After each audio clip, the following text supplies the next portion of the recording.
हरियाणा 1008 व हरियाणा जन क्रांति देखने वाले सारे बहन भाइयों ने राम राम। मैं हूं दिनेश कुमार।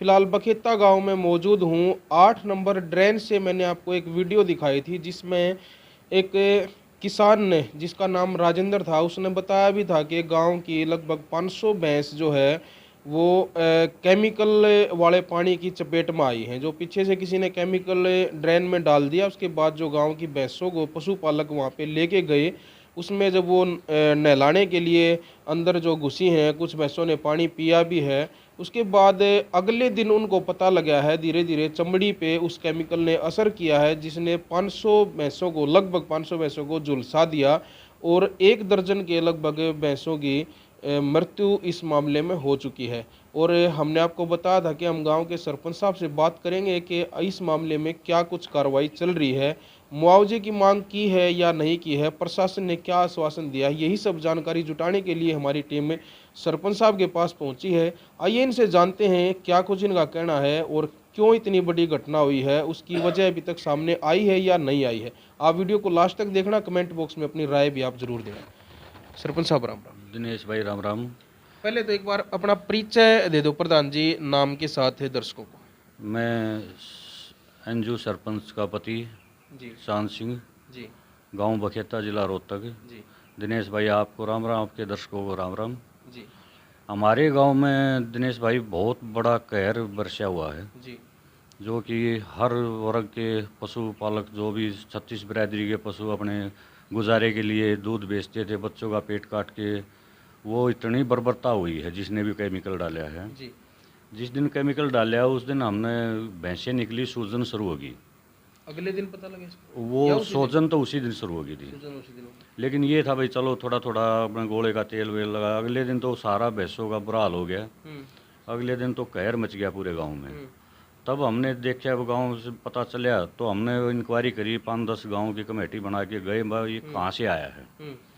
हम बदरों पे सारे ट्राई मारते गए आवड़ी तक। तो वो हमने जो फरमाने सा जो जिसाना रोड है ना, वो 8 नंबर ट्रेन पे, उस रोड पे पुल बना हुआ है। वो पुल के साइड में केमिकल डाला हुआ था किसी ने, सेफ्टी टैंक से। सेफ्टी टैंक से? हाँ जी। शुरुआत वहीं से है या पीछे भी? नहीं, वहीं से है, वहीं पे डाला है। वहीं डला हुआ है। और उसमें तब हम पहुँचे वहाँ पर, तो एक खड्डे में, बाकी तो ड्रेन नंबर 8 में बह गया था वो, थोड़ा खड्डा बना हुआ था, उसमें भरा हुआ था। उसमें हम ग्रामीण सारे अपना सैंपल लेके आए, डब्बे में खुद लेके आए और चेक किया, तो वो उसी का ही वो परिणाम था, वो केमिकल का ही। एसिड लगा लो, केमिकल लगा लो उसमें। तो 2 दिन के बाद तो पूरा भैंसें मरना शुरू हुई, क्योंकि भैंसों ने जो पानी पिया ना, जिस भैंस ने पानी पी लिया वो मरती चली गई। उसमें काटड़ू भी थे, भैंस भी थी, 1 दर्जन भर अपनी डेथ हुई है भैंसों की। उसके बाद प्रशासन को सूचना दी तो वेटरनरी डॉक्टर तो पहुंच गए थे, उसी दिन से लगे रहे हैं। 4-5 आदमी भी जुड़ सके उसमें। अच्छा। हाँ, जो वो नहलाने, कैसे वो नहलाने के लिए बड़े थे ना। अच्छा, तो उनकी तवचा में भी पूरा वो सिस्टम पूरा खराब हो गया था। तो उनका भी अब तो ठीक है वे। तो सारा ये मामला गड़बड़ जिसने भी ये बर्बरता की है, हम तो प्रशासन से एक ही मांग करते हैं, उसका पता लगाया जाए, उसको कड़ी से कड़ी सजा दी जाए, फैक्ट्री वाले पे पूरा एक्शन हुआ और जिनकी भैंसें गुजरी हैं, जिनकी बची हुई भी हैं, उनका भी कम से कम एक भैंस पर 10-20 हज़ार रुपये खर्चा है। खर्चा भी। और एक बात और सुनने में आई है प्रधान जी, गांव वालों ने बताया है कि कुछ ऐसी भैंसें थी जो ज्ञापन थी, वो भी जो है उनके उनके बच्चे थे, जो काटड़ू थे, बछड़े थे, जो थे वो खराब हो गए थे। हाँ जी, ये बात बिल्कुल बिल्कुल यही है जी। काटड़ू गेर भी दिए हैं, और जो भैंसें ताज़ा ब्यारी थी, दूध दूध देना भी बंद कर दिया। दूध देना, जिस जिस भैंस के नीचे 12 लीटर दूध देती थी, वो आज 1 किलो भी नहीं देती। उनके बच्चे कोई अपना दूध बेच के गुजारा कर रहा था, या अपने घर के लिए पीने के लिए था। दूध की भी बड़ी महामारी हो रही गाँव में। तो सारा सिस्टम गाँव का बहुत बड़ा नुकसान, कई करोड़ रुपया वो है अपना। जांच टीम जो यहाँ पे पहुंची है, तो उन्होंने वो सैंपल वगैरह लेके गए होंगे, क्या कुछ बताया, क्या कुछ पदार्थ था ये? नहीं, सैंपल तो आज 2-3 दिन के बाद आज सैंपल लिया है। और कोई डॉक्टर पीएचसी पाकसमा है, डॉक्टर दिनेश, आज मेरी फ़ोन पे, मैं रोहतक ही था प्रशासन के पास, तो फ़ोन पे कह रहा भाई वो एरिया मेरा नहीं पड़ता। इतनी बढ़िया नुकसान हो रहा है तो एरिया क्या देखना भाई। नुकसान बखेते में हुआ और वो कहाँ से चला तो सैंपल तो वहीं से लिया जाएगा ना। सही बात है। तो वो मैंने बात करने के बाद में डॉक्टर साहब आप यहाँ पानी का सैंपल ले रहे हो, हम्म। जहाँ ये डले है हम जगह बताने लग रहे हैं, हमने अपनी तरफ से पंचायत ने खोजा है, आदमियों ने, गांव की कमेटी ने, तो वहाँ भी डॉक्टर मना कर रहा था। आज मैंने कहने के बाद में चलो मैं ऊपर शिकायत करूँगा, आप वहाँ से सैंपल लेगा, आज लेके आए अभी तो। ये कहने के बाद सैंपल के लिए आज 10 दिन हो चुके हैं, हम सैंपल उसी दिन ले आए, टीम सैंपल आज लेके गई है। अच्छा, बखेता गांव अपना रोहतक में पड़ा है, तो रोहतक की टीम जांच कर रही है फिलहाल इसकी? हाँ, रोहतक की टीम जांच कर रही है, लेकिन इसमें हमारा ये ड्रेन है जो अकेला गांव बखेता नहीं है, वो रोहतक जिले में अकेले बखेते में होती हुई गुजरी है। बाकी इसका सारा प्रशासनिक काम सोनीपत के पास है। आज ही हमारे पास नोटिफिकेशन आया कि जसराना गांव में भी इस तरह का जो है वो देखने को मिला है। दर्जन भर भैंसें वहाँ पे झुलसी हैं और एक भैंस की जो है मौत भी हुई है। ये आज ही हमें पता लगा था। तो और भी आपके नॉलेज में है जानकारी कि जिन जिन गांवों से ये ड्रेन गुजरती है, क्या और भी गांव के पशु इस तरह से चपेट में आए हैं या फिर ज़्यादा नुकसान बखेता में हुआ है? टोटली बखेता में है, और गांव का मुझे मालूम नहीं है, क्योंकि और गांव में कुछ होता तो पता चलता मीडिया थ्रू, यहाँ तो अब नहीं पता। जसराना जो आप पॉइंट बता रहे हो इसका, जसराना में जो डाला गया है सेफ्टी टैंक के द्वारा, उसके बाद बखेता तक जब पहुंचता है पानी, तो बीच में कोई और घाट कोई लगता है? गांव गोड गांव लगता है, लेकिन गोड गांव से 1.5-2 किलोमीटर दूर का ही है। अच्छा, वहाँ पे इस तरह का वो घाट होगा? हाँ, वहाँ भैंसे नहीं ले जाते जो बदरो में। गांव से लगभग 1500 मीटर अगर हो तो इस तरह के घाट बना दिए जाते 1.5 किलोमीटर दूर है ये, तो ये हमारे तो बिल्कुल नज़दीक 500-1000 मीटर के हैं। दायरे में 500 है। मीटर के अंदर। 2 घाट है, कच्चे घाट है, सिलाना रोड और सिशाना रोड। तो उस पर पूरा गांव, जोड़ तालाब भी हमारे गांव, लेकिन ताज़ा पानी के उसमें ले जाते हैं गांव तकरीबन। बताया गया कि पीछे से कोई बोहर गांव में कोई लड़का जो है डूब गया था, उसकी वजह से नहर का पानी इसमें छोड़ा गया था। कोच साहब का जो लड़का था वो डूब गया था नहर में, इसलिए वो पानी कम करने के लिए इसमें ट्रेन में छोड़ा गया था, और उसी से पहले ही ये उसी दिन या पहले दिन इसमें केमिकल डाल के गया है। आप गांव के सरपंच हो, मुखिया हो, मुखिया होने के नाते आपने स्पेशल अपनी तरफ से इस मामले में क्या कुछ कार्रवाई की है? हम तो प्रशासन से गुहार लगा रहे हैं अपने तरीके से, अपने गांव की कमेटी बना के सारा सैंपल वैंपल हमने ही पता किया पहले तो, कहाँ ये डलाया है, कहाँ से शुरू हुआ है, क्या हुआ है, और लोगों के साथ बाकी लोगों के आंखों में आंसू हैं, जिसके घर में जाते हैं मतलब 2 पशु, जिसका कुछ करने का कुछ जुगाड़ ही नहीं है। लगभग पूरा गांव चपेट में आया है? पूरा गाँव 95%। कितनी वोट है गांव में? 27 वोट। छोटा गांव है, पूरा लगभग पूरा ही आ गया। पूरा लगभग आ गया।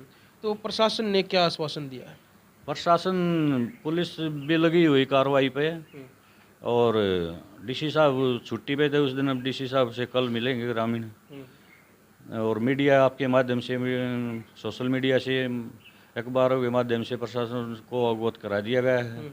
मुआवजा तो प्रशासन का फर्ज बनता है, सीएम साहब का भी, इतना बड़ा नुकसान है तो गरीब आदमियों को मुआवजा दिया जाए, यही हमारी मांग है। मुआवजे को लेकर प्रशासन ने कोई आश्वासन दिया? नहीं, अभी कोई आश्वासन नहीं है, कोई जवाब भी कोई कोई जवाब नहीं है। कोई जवाब नहीं। आपने जैसे लिखित रूप में दिया या कैसे? हाँ, एसडीएम साहब को लिखित रूप में दिया है, एसपी साहब को भी दिया है, तो सारा अभी डीसी साहब से टोटल मिलेंगे। कितना नुकसान होगा एक बार फिर जानना चाहूँगा? ये 500 में से हैं, करीब अगर कीमत अगर लगाएं तो? लाख की तो दिल्ली में ऐसा आती ना, तो लाख, 1.25 लाख, 40-50, 1.5 लाख तक में ऐसा होती हैं।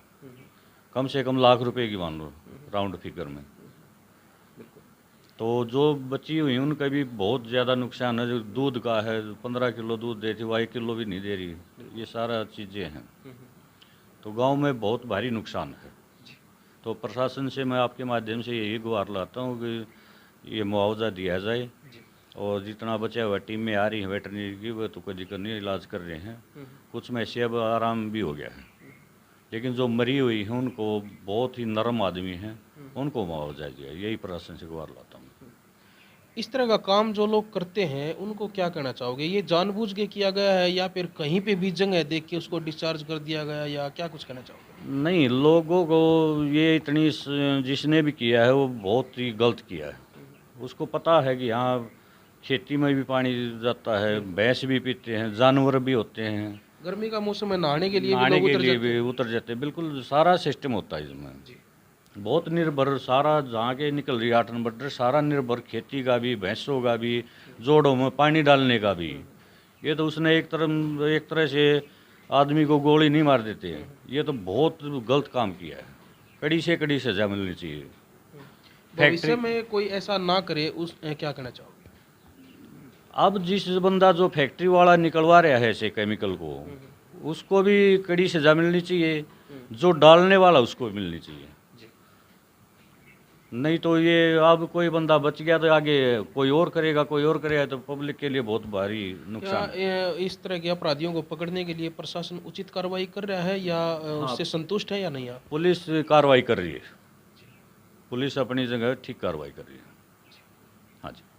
बहुत बहुत धन्यवाद सरपंच साहब जानकारी देने के लिए।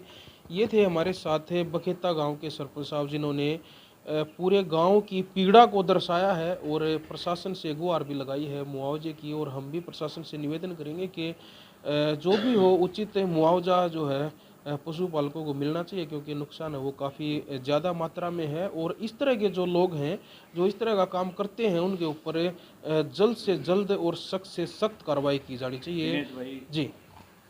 आज मैं SHO मैडम से भी मिल के आया हूँ, DSP साहब से भी, जी। चौकी इंचार्ज से भी। जी। उनका भी यही कहना है कि भाई प्रधान जी बहुत जल्दी गिरफ्तार कर लेंगे हम। काफ़ी कोशिश पर लगे हुए हैं। आश्वासन दिया। तो भाई इन्हीं सब बातों के साथ लेते हैं इजाज़त। वीडियो को आप ज़्यादा से ज़्यादा शेयर करें, कमेंट बॉक्स में अपनी राय भी दें